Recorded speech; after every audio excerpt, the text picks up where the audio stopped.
everybody, my name is Jenna and today I'm doing my long-belated Stranger Things 2 discussion video. I am so excited to be finally sitting down to film this. I just haven't had a chance because I had so much going on in November. I needed to rewatch the series so that I could write my 12 pages of notes about it, and I'm finally done and I am so excited to get to discuss this season with you guys because I thought it was incredible, so good. Altogether I gave it 4.75 out of 5 stars because I just absolutely adored it. When it comes to doing discussion videos, I'm not the best at doing it like in order because basically I was just writing down notes as I thought of them. The majority of them are kind of in order because obviously I was watching this series in order, but we're just gonna kind of see what happens. Quite obviously there are going to be spoilers for the entirety of season 2 of Stranger Things and also probably season 1 of Stranger Things as well. So if you haven't yet seen either season, then my question to you is, what have you been doing with your life? Oh, okay. I know that it's been a month since season 2 dropped, but I figured that's given everyone a time to, finally sit down and watch it, and now we can discuss it together. I am so excited to hear what you guys thought of it, and I'm really excited to hear some theories that you guys might have for season 3. Alright, so we're gonna just jump straight in, and the first thing that I wanted to talk about in season 2 is the addition of Dustin and Lucas's families. So I was beginning to think that they actually didn't exist because when I was watching season 1, and I've rewatched season 1 like 4 times now, so rewatching season 1 I was kind of thinking to myself, where are Dustin and Lucas's parents in all of this, I mean, their kids literally go missing and not a single, even a phone call to, Mike's parents, or probably not to Joyce's, to Joyce, but at least to Mike's parents. I was just really concerned, but it's okay because we actually got to see their families in this season. We got to meet Dustin's mother, who is a lovely lady who really loves her cat, Muse. And then of course we got to meet Lucas's family. So Lucas has a mom and dad and a younger sister, Erica. Erica stole the show. She has my heart. I love Erica so much. So I heard that the directors were talking about giving Erica kind of a bigger role next season, and honestly I am so there for that because she was so funny. She was one of the highlights of the season. She just had these really great little one-liners. I think one of my favorite moments with her was actually when she was on the Supercom with Dustin and she's just like, shut up, I know it's a code red, and she got so annoyed and I just loved that. I thought it was so funny. Alright, talking a little bit about the series overall, the music in this season was on point. Okay, I am a huge fan of 80s music. If I could go back and live in the 80s, I definitely would. I love the fashion, I love the music, I love everything about it. And so having all the 80s music in this season gave me life. Oh, it was so freaking good. I think one of the best things about it was when they... I'm gonna have to go and get that. Just give me 1 second. I had to help my mum save a baby bird, but we failed. And then I helped move the tree, so, the Christmas tree. So, where were we? Talking about 80s music. It's amazing and I loved it. The Ghostbusters theme at the end of episode 2 was just the best thing ever. And literally all of the songs in the last episode, just mwah, beautiful, brilliant, love. Yeah, okay, so from here onwards it's pretty much in order. So we're gonna start with Max and Billy, who are of course the new characters this season, and Bob. So Max, Billy and Bob. I love Max. I think she was a really great addition to the show. Having her and Mike kind of be at odds because Mike misses Elle so much. I loved her, I really did. Billy, I did not like as much as a character. I really struggled to see the point of him for the most of it. I was kind of like, why bother with Billy?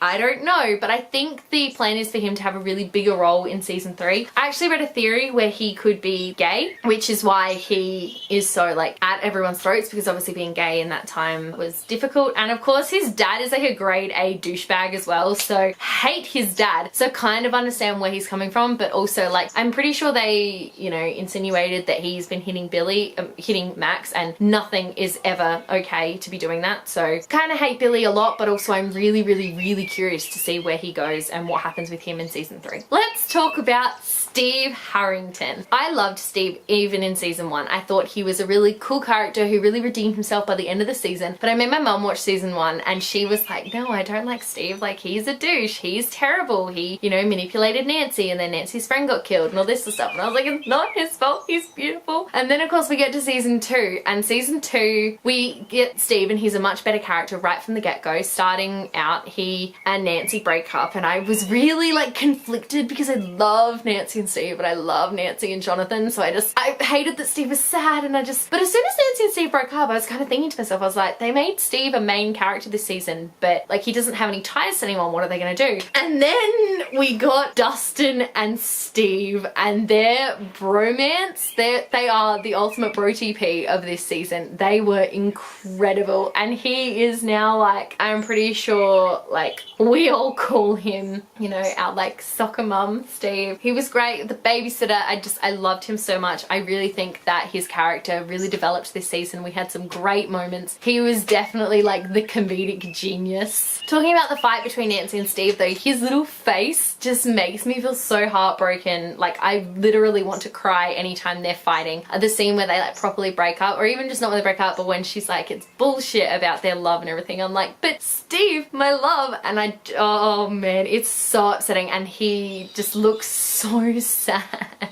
One of my favorite moments from like Babysitter Steve is after he's been beaten up by Billy, which I have to say, is he gonna get beaten up in like every season? Because that would just be so upsetting. So when the kids are like planning to go down to the tunnels and they're saying all this stuff, and he's just like, yeah, that's not happening. One of my favorite moments of the entire season. I just laughed my head off. It was so funny. The confrontation between Billy and Steve was a really interesting one as well, because it had so obviously been building throughout the entire season, and then we get to the end and they just go at it with each other. And just seeing Max being able to stand up to her brother and to save Steve, but also to see Steve really caring about these kids and like defending them with everything that he had. Oh, he loves them so much, and I love that. I think it's so sweet. Steve, when he wakes up in the car that Max is driving, is just the best thing ever, where they're all just like, hey buddy, and he's like freaking out. He's like, this is not okay. He's got like this rainbow band-aid on his face or something, and I adore how much these kids adore their babysitter. Like, it's just the cutest thing, and I really hope that that continues into next season. So I'm just gonna mention a little something here. So I work at KFC, so when Steve and Nancy went to their dinner at Barb's parents' house, and they were like eating KFC, and Steve's like, it's finger licking good. I lost it. I absolutely lost it. I mean, like, because I work there, and I'm like, I know full well it's not finger licking good, like it's not good food, and so it just was hilarious for me, and I lost it laughing. Like, I actually couldn't stop. I found it so funny. Alright, so moving on a little bit, I want to talk about Will the Wise. I'm really glad that Will got a bigger role this season. He's such a cute kid. He is such a fighter. Like, he fought so hard in season 1 to stay alive, and now again in season 2. But honestly, I just wanted to catch a break. Oh, the poor guy. Just all these things are happening, and I'm like, you poor baby. I just want to like give you a big hug. I have to say, Noah is like an amazing little actor though, because there were so many scenes this season that he was terrified or angry. I think the scene where they were like exorcising him, basically, you know, like the exorcism, that was just a phenomenal scene. And then when he was talking about like the mind flayer to his mum, that was just heartbreaking, and I was like crying. I was like, oh my god, Will, no. So anytime that happened, I was like, this kid deserves a really important award. I don't know what award, but he deserves one. Let's talk about Jonathan, Steve, and Nancy. So like I said, Nancy and Jonathan, I loved their little relationship in season 1, and I'm really glad they got back together. But then it came to season 2, and I was like, but I also love Jonathan and Nancy, and I just don't know how to feel. And of course, Steve and Nancy broke up, and that gave Jonathan and Nancy a chance to shine, and oh boy did they. That whole like sequence was just so cute. And then they finally got together, and I was like, my heart is just so happy. And I think they continued being together throughout the entire season, so I'm really curious to see if they're gonna still be together next season. I really hope they are, because they're the cutest and I love them so much. And I also have a real thing for Jim Hopper and Joyce Byers. They need to be a couple, and I will riot if they're not a couple by the end of season 3. This season contained so many Jopper scenes that I just couldn't handle it. One for sure was a scene at the kitchen table, I think it's in episode 3 or 4, sitting at the kitchen table sharing a cigarette, and they're talking about like the good old days, and Jim's always talking about how like happy he is that Joyce found Bob, but he always says it with such like a sad look on his face, and I'm like, oh my god, babe, the two of you need to be together, like so badly do they need to be together. Oh, apparently it's episode 2. damn. Episode 4, where Will is running away from the Mind Flayer and then just kind of like stops and turns around and is like, go away. I mean, I was like pretty much screaming internally at my television like, Will, keep running, it's not going to work. And then of course it didn't, and bad things happened from there. And I was like, look, it just wasn't a good idea, Bub. It just was not a good idea. One of the most surprising things about this season was when at the end of episode 1 you find out that Hopper is now living and raising Elle, like living with and raising Elle. And that was a real, like, you knew she was still in it, but you're like, I don't know how she's gonna come into it. And then like you kind of, you know, he goes home and like he does this knock and you're like, what is going on? And the door kind of opens but there's no one there. And in my mind was starting to think, I was like, oh my god, he's definitely like raising 11, that's who he's living with. And then you see the Eggos and then she shows up and you're like, hallelujah, Elle's alive. And then we got to see like a little bit of flashback as to how she got out of the Upside Down and when she got out of the Upside Down and how the two of them kind of came together. Like that little dance scene is so ridiculous. I've seen so many memes of that, it's fantastic. But honestly, their relationship is one that I loved and I'm really keen to see how they continue with that in season 3. After Elle, who admittedly I can totally understand, she's been trapped inside this house for basically a year now and she's so like, I just want to get out, you know, I just want to go and see my friends. So she of course leaves and then she and Hopper get into this massive fight at the end of one of the episodes, and it was incredible acting from both of them. I mean, that scene made me sob because I'm like, you love each other, he just wants to protect you because he doesn't want to lose you like he lost Sarah, and like you're just kind of being a brat, but I totally understand as well. And then she's just like screaming and she's like using her powers to hurt him, and I wrote like many notes just being like, they started out being really good, like such incredible acting, makes me want to cry, Hop tries and loves her, and then it just kept going with it's like, just stop, it's just not gonna work, please stop fighting. It was just too much to deal with and I just couldn't handle it. But it was one of the highlights of the season because while it was so heartbreaking, it was so well done and well acted that I just was like crying but applauding at the same time. So in season 1, the Byers house was covered in Christmas lights, and this season they are covered in drawings that Will drew of the Mind Flayer and also of the tunnels underneath Hawkins. So the tunnels was something that I wasn't expecting, but also when Hopper goes down the tunnels alone, I was yelling at him. I was like, bro, you just don't do that. It's just not smart. So of course he ended up in the tunnels below and I was like, bro, you made a tactical error in judgment here. Why would you go down there alone? And so like the whole episode that they were trying to find him, I was like really mad at him as well for getting himself into that situation. I was like, bro, you did this to yourself. Why would you go down there alone? And then like it just made me really mad that that all happened. Part of me is really glad that it did though, because of course it gave Bob a chance to shine and to really show he, you know, understood all the cool things about the maps and everything. And of course he and Joyce managed to save Hopper, and like that little reunion where she's like, Hopper, you okay? And I'm like, my heart can't take this, guys. That moment was really awesome as well. And so I loved that. And then of course that group, including Will, who is like screaming in agony at this point because he's connected to the Mind Flayer, and Mike, they all get taken to Hawkins' lab, and that's where their story kind of converges. And then you've got Max and Lucas, who their story is kind of him trying to impress her, trying to like tell her everything without really telling her everything. And then Dustin and Steve are trying to find Dart because Dustin finds this tiny little creature thing and he's not sure what it is, so he is trying to, you know, be like, you're really cute, and then Will realizes you're from the Upside Down, this is probably not a good thing. And then Dart eats his cat. That was just like not okay. He literally like ate his cat. I was like, no. And then he keeps growing, so that's why Dustin gets Steve's help to try and find him. I have to say, when Dart showed up, I didn't immediately pick what he was going to be. I was very confused. I was like, this is like, I don't understand. It was clearly had something to do with the Upside Down because obviously at the end of season 1 Will was like coughing up slugs, so it's like it has to be something to do with that, but I don't know what. And then of course he kept growing, and then when he was eating the cat, that's when I realized, I was like, oh my god, no, what is happening? And then he turns around and he's like, bleh, with the mouth thing. I was like, oh my god, it's a baby Demogorgon, what even? That was intense. That was an intense like 5 minutes. The whole first 6 episodes were just, I feel like this season was a lot more of a slower build because there wasn't as much of like a core mystery. Obviously season 1 had the core mysteries of trying to find Will, and Eleven trying to figure out who she was and where she was from. This season though, we had a couple of different things going on. So we have Nancy and Jonathan who are trying to get justice for Barb, so they have gone off to see this guy who they think can help them uncover all the secrets about Hawkins and get it out in the world so that they can get justice for their friend. Then you've got Dustin and Steve who are of course trying to find Dart, and then they end up being helped by Max and Lucas. That is how they all come together. And then you've got Mike and Will who are with Joyce and Hopper and Bob, and they're all at Hawkins' lab trying to find out what is wrong with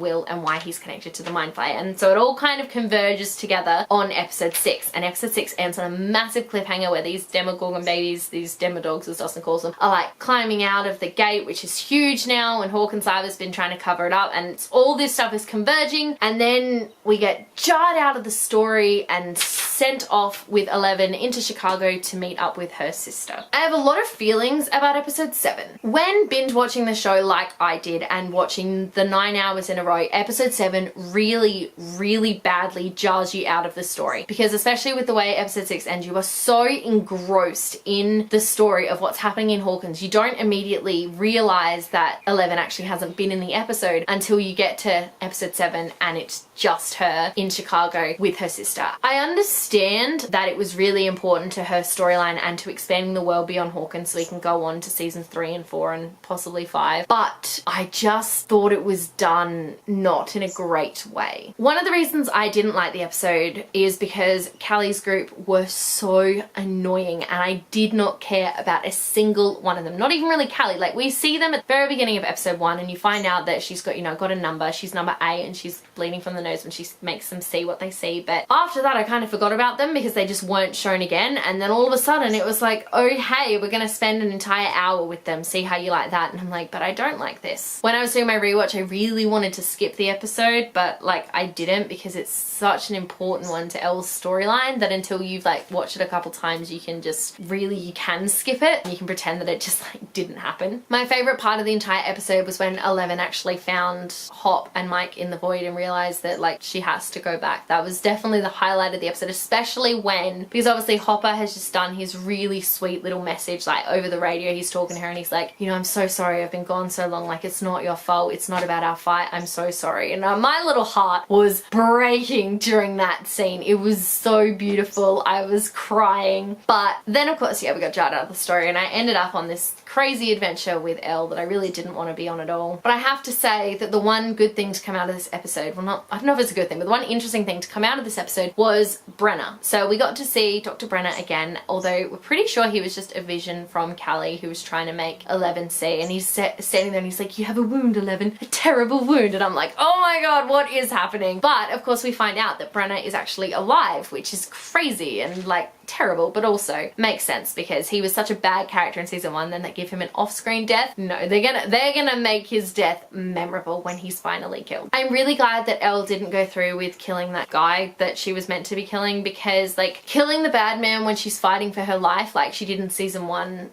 with everyone was one thing, but killing someone in cold blood is something completely different. And I think Eleven she's still really naive and innocent, and I really didn't want Callie corrupting her like that. So I'm really glad that Elle decided not to kill the guy and that she decided to go back home to Hawkins to meet up with Hopper and Mike and all their friends again to go and save them. And I just think that's really sweet. I don't think we've seen the last of Callie, and I definitely think we're going to end up seeing more of what happened in Hawkins and finding out more about all of that, but I'm definitely glad that Eleven is back in Hawkins. I have to say though, I'm really hoping this wasn't like their attempt at setting up like a spin-off. I don't think that it is. I think that they're going to incorporate all of this into the main mythology of the show, but if they create a spin-off about like Callie and these characters, I won't be watching it. And this is me who's like obsessed with Stranger Things. I won't be watching it because like I really don't want to see that. Moving on to episode 8, there was so much going on that I really only want to talk about like the highlights, I guess. So the biggest highlights in this one are Bob's death. I mean, from like the minute that he showed up on the show, I was like, I'm sorry bro, you are not going to make it to the end of the season. It was never gonna happen. I just, you know how you just have a feeling with characters? He was definitely one that I just had this feeling with. I was like, you're not gonna make it, I'm sorry bro. I didn't think it was gonna be quite so violent. Like it just kept going, okay? Like he's like attacked by the Demodogs and I'm like, that's awful and terrible. But then it just kept going and we had to keep seeing it. And I was like, can we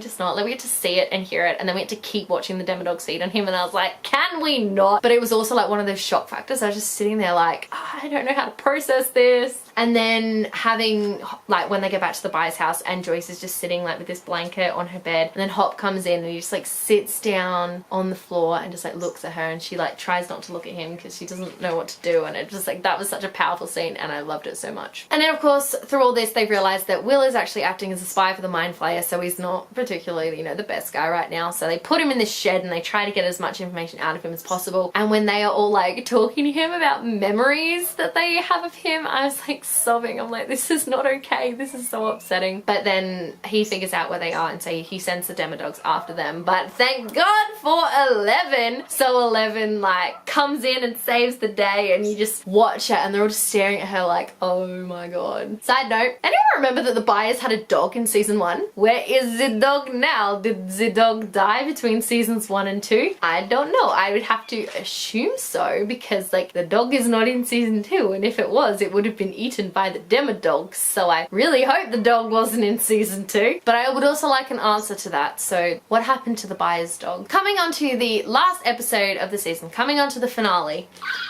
That reunion between Mike and 11. Okay, we had been waiting for it all season and oh my goodness, it did not disappoint. I think my exact words were, we waited for it all season and it was freaking perfect and amazing and incredible in my heart. I just couldn't handle it. And then of course Hop and Elle's reunion as well, like they're both like sniping at each other but then they hug and like you can tell in both of their eyes they're like, yeah, no, I really missed you, I'm so glad you're back. And then watching Mike try to beat up Hop and like scream at him like, it's your fault, I blame you, I'm so mad at you, and then just like break down and sob, like sobbing with him. I'm like, I'm right there with you, buddy, I'm so upset. But it was such a phenomenal little scene. They're all such incredible little actors. I'm so just impressed with the entire cast of this show. It was just too sweet and adorable. And also you can tell that Hopper, he really cares for all of these kids, like not just 11, he cares for all of them. Watching Elle reunite with everyone was really sweet. I love when she's like pointing at Dustin and she's like, teeth. And he's just the weird like growly thing and everyone's like, don't do that. I really hope that Elle and Max get along better in season 3 because I think they would be like really cute friends. I know Sadie and Millie are like really close off screen, so I'd really be interested in seeing how they work together as friends. That's one of the things that I'm hoping to see more of in season 3 is a little bit of interaction between the two of them. Let's go and talk about the car scene. The car scene between 11 and Hop. I cried the entire time through that scene. It's very obvious that he loves her so much. Like he really does think of her as a daughter. After everything that happened with Sarah, he deserves her and she deserves someone who loves her back. And then like when she grabs his hand and they're like holding it, I'm like, oh my god, my babies. And then all the time he was talking about like being a black hole. So my friend Tori, she has this theory that Hopper is going to die before the series is over, and I'm like 100% not okay with that, but I'm like 98% sure that she's probably right because I've been thinking about it more and more. And by the end of the series they have to kill off one of the main cast members. Like killing off Bob was one thing, but they're gonna have to kill off, because what they do, they killed 11 in season 1, they killed Bob in season 2. I feel like they will kill like a massively main character, maybe not in season 3 but by season 4. And the problem is they're not going to kill off any of the kids because no one wants to see a kid die. They're probably not going to kill off any of the teenagers for the same reason. No one's going to want to see that, because that only leaves the adults, and the only adults left really, we've got Karen Wheeler, who no one would care if she died. We've got Joyce Byers, and there's no way in hell they're going to leave Will and Jonathan without a mother. So that leaves Hopper. And of course, because Hopper and like Elle are so close, that would give her like an incentive to like really keep fighting, and I don't want it to happen, but I think it probably will. So talking again about how Steve and the kids go down into those tunnels below Hawkins to set fire to the place so that the Demodogs are drawn away from Hawkins' lab so that Elle is able to get to the gate pretty much unhindered. So obviously when we go down into the tunnels, both Hopper and Dustin are hit with this spray thing, which like they completely, you know, engulf, and it ends up in their lungs. So they're not going to do something like that and make a point of showing us without it having a reason further on. The Duffer Brothers do nothing for no reason, and I think that that is going to come back to haunt us in season 3. So I think we need to keep a very close eye on Hopper and Dustin in season 3, because I'm really worried about what that spraying stuff would have done to them. So closing the gate is really intense. The scene in the cabin with Joyce and Nancy and Jonathan and Will trying to get that thing out of Will is just, I mean, Joyce is like pretty much, Jonathan's devastated. He's like, you're killing him, and then Nancy like hits him with a, you know, like a flaming hot poker, and it just is awful to watch. But finally, like, they manage to get it out of him, and they tell Elle, like, close the gate. Watching her close the gate though, Elle can levitate now. That's new. I honestly thought she was so close to dying. I think that's kind of the point, that she was so close to dying. But it was really sweet to watch. Again, the hand holding thing nearly killed me, but watching her close the gate and to see the Mind Flayer like be pushed back. He's not dead, obviously, but like he's back in the Upside Down. I was like, yes, a little victory for us. Woohoo! It was so good. But also, somehow the Duffer Brothers made me care about Dart, and I was actually sad when he died. He's a Demodog, and I was sad when he died. Go figure. And then of course Elle and Hopper hugging, I was like, my heart, I can't take any more cuteness from them, but also I need more cuteness from them. And once again, we get a 1 month later for the end of the series, and the snowball, and the snowball made me so happy. Everything about it, I was like, oh my god. Literally the second I saw it, I burst into tears. I was like, they're finally going to the snowball. But before we get to the snowball, we find out that like Hopper adopts 11. Hands down, best moment in like the entire season was when Hopper adopted her. It was so cute and I loved it. And now they're like officially family, and like he's her dad, like she's his daughter, and yeah, everything about it, just, I'm in love. Getting to see Joyce teach Will how to dance was really sweet. I think that it's going to take her a while to get over Bob's death, but I mean, she still has her boys and she has her family, and so I love that. Luke is trying to ask Max to dance though. So awkward. Him practicing in the mirror and Erica catching him, fantastic. But then once they finally do dance and kiss, I'm like, oh my god, you guys are so cute. Oh my god, and Dustin and Steve in the car, where Steve like drives him and is like, you're such a cool kid, and he's like got his hair all done up and he's like a mini Steve. I'm like, oh my god, I love you guys so much. Bro TP goals right there. I would dance with Dustin. Okay, no one like saying yes to him dancing just like makes me cry, and then I'm like, go Nancy, because she actually does. That makes me so happy, because Dustin was crying and I'm like, oh my god, baby, you're so cute. I love you so much. Then we get the car park scene between Hopper and Joyce, and there's so much history between those two characters that you see all of that history in that one scene where she, you know, just straight away leans into his comfort, and they kind of are grabbing hands, and my like little Joppa heart was like pumping so fast. I was so ready for them to be a thing so badly. And then we get 11 walking into the snowball, and then them just like her and Mike meeting each other's eyes. Guys, I can't, I was just a mess by this point. I'm like, I can't handle it anymore. I'm pretty sure someone pointed out that like Elle's wearing the hair tie, like Sarah's hair tie around her wrist that Hopper's been wearing like for the entire series. That moment that I've noticed that and realized that was just like an, oh my goodness, he is officially like, he's in it for the long haul, and I just thought that was brilliant. All the kisses were so cute. They're like the Lumet's kiss and the 11 kiss. I was like, guys, you guys are so cute. That ending though with the Mind Flayer, creepy, but like I said, we knew he wasn't dead and that he's gonna come back in the next season, and he's gonna come back with a vengeance, because the worst part is now he knows about 11 and I bet he's not happy. Thank you so much for watching my discussion video of Stranger Things season 2. Let me know in the comment section below what you thought of this season. I would absolutely love to know, and please let me know everything that you think is going to happen in season 3. If you like this video, be sure to give it a huge thumbs up, and don't forget to subscribe to my channel so you don't miss a thing. Stay random. Bye.